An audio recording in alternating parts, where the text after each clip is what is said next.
dito sa Barangay Alipotos. Kasi itong subject natin na to, nabilhan ng ilang beses ng ating asset. Okay. No? Bago sila pumunta doon sa sabungan every Wednesday and kung may sabong ng weekend. Anong background ng subject person, sir? External siya, no? Okay. Wala naman, hindi naman siya drug surrendery. Meaning street level lang. Street level individual. Recoveries natin, sir. So we recovered at least I think more or less 1 gram yung isang plastic na nandun na nakuha sa kanya. Ano, Ang kapalit nun is 6,500 pesos. 6,000. yung mga parokyano, yung Mga kasamahan niya na rin na nagsasabong sa sabungan dito sa Duman. Balik sa transaction, sir, pag ilan nakuha sa kanila. More or less 1 gram. May mga na-recover pa na, sir. Wala na. Yun lang yung sa plastic na yun.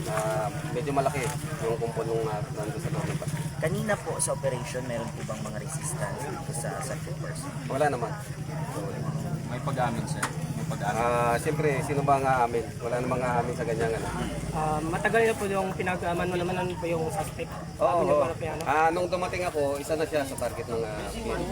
Matagal na to sir, nagka-engage siya sa illegal cars. Medyo matagal na kasi based dun sa picture na nakita ko, maganda pa ang gupit niya nun. Ngayon, long hair na eh. Kano na siya. Kano na. Sa reaction natin, sir, nag-i-insist siya na galing daw siya sa sabungan, wala siyang kinalaman dito. Ano yung reaction ng naman sa PNP dyan, sir? Pwede naman niya sabihin yun. Pwede siya mag-deny anytime. Okay. Ano magiging disposition sa kanya ngayong gabi, sir?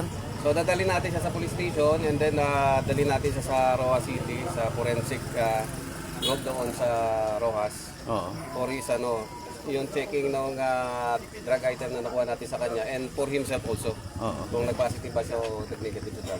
During po sa body search, wala na po na-recover na yun. Wala na. Ayun sa last money lang. Taga Santos yan yung subject natin. Dito sa Barangay Alipotos naman.